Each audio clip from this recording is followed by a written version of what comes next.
Oshiomhole deny private jet leg massage video, say na AI fake am.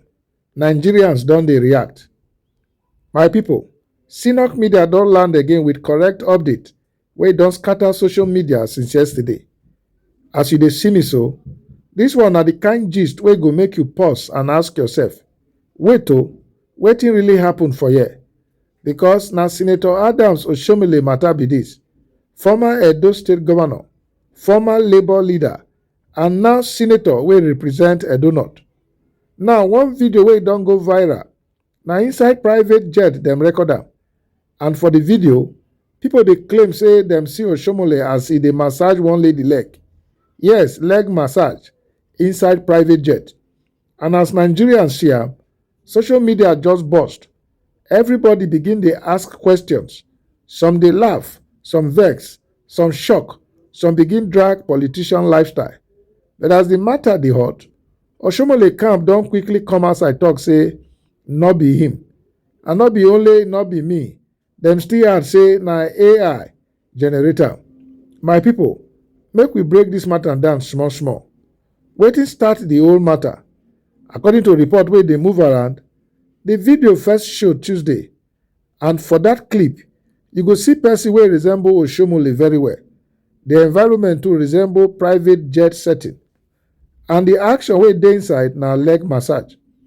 As e don land for social media, many people first think say maybe na im wife, because some people talk say maybe na husband and wife moment. But as people dey investigate further, dem come discover say the lady no be im wife. Dem claim say na one 19-year-old South African TikToker wey her name be Lishan Dagama, and she dey call herself professional sugar baby.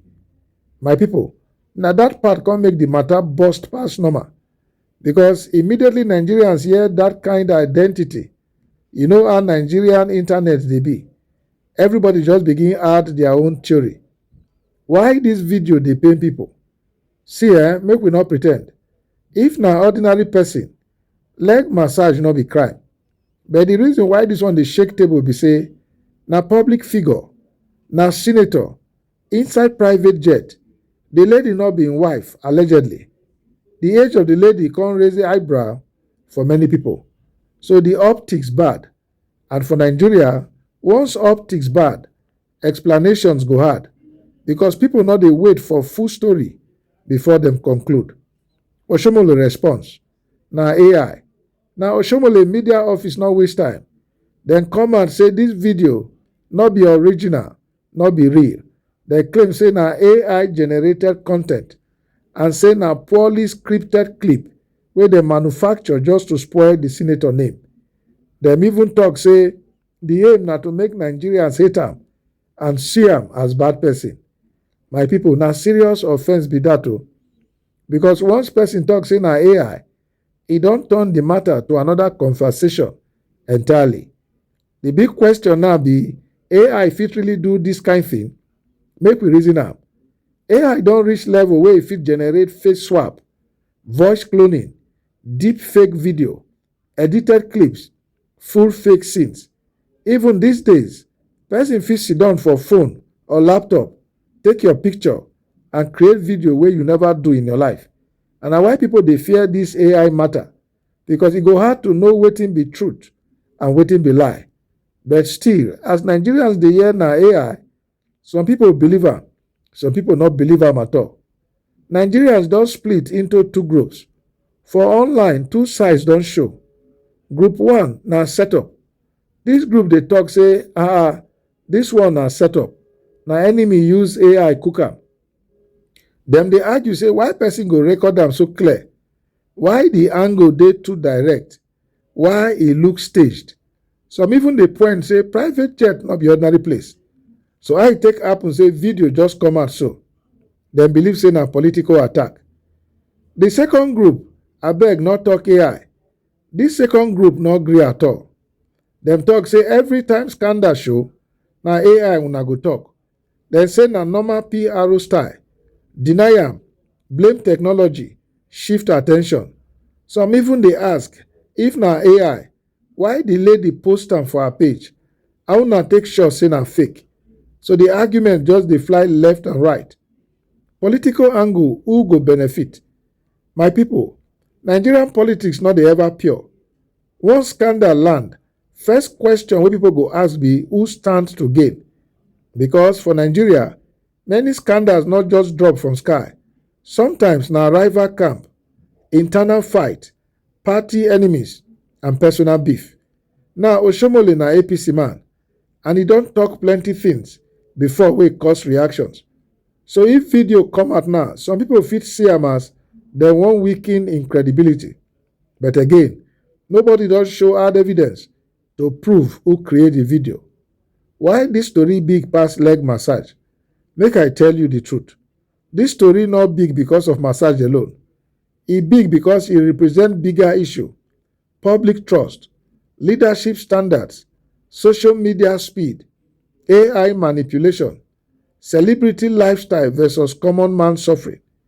Because many Nigerians dey look am like people dey complain about hunger and politicians dey enjoy private jet, so e touch nerve. AI deepfake na new weapon. Dis part dey important because if truly na AI, then Nigeria don enter new era of politics and propaganda, where you fit wake up one morning, see video of yourself for something wey you never do, and before you fit explain, your name don spoil finish. Dis na why many countries now dey talk about deep fake laws, cybercrime enforcement, digital verification tools, because AI fit destroy reputation within minutes. So wetin we fit learn from dis matter? My people, make we no lie. Dis issue dey teach us something. No be everything wey we see online be truth. Viral content fit dey edited. AI don make fake evidence easy. Public figures need better crisis response, and Nigerians need media literacy, because social media no dey wait for confirmation. Once e trend, e don trend. But if na AI, how Oshiomhole go take prove am? Dis one na the part wey people dey wait for. Because if you talk say na AI, the next step be bring evidence, show original unedited footage, prove deep fake analysis, explain where the video come from. Because the internet no go just accept na AI like that. People go ask for proof. If e no be AI, wetin go happen next? If the video later come confirm say na real, then e go turn to full scandal. Opposition go use am drag am, media go carry am, public go judge am, and e fit affect im public image, im influence, and im moral credibility. So either way, dis one na matter wey go still dey trend small. For now, we go talk say Oshiomhole don deny the video. E calm say na AI fake. Nigerians still dey argue. The key now be evidence, because for 2026, truth don dey compete with content, and sometimes viral video dey win even if e not correct. But wait o, if politician fit talk say na AI, tomorrow now if another viral video drop, how we go take know wetin real? And who dey safe again for dis social media age? Make you drop your opinion for comment section. You believe say na AI or na real video? No forget to like, share, and subscribe. Na CenokMedia you dey watch. I go see you for the next update.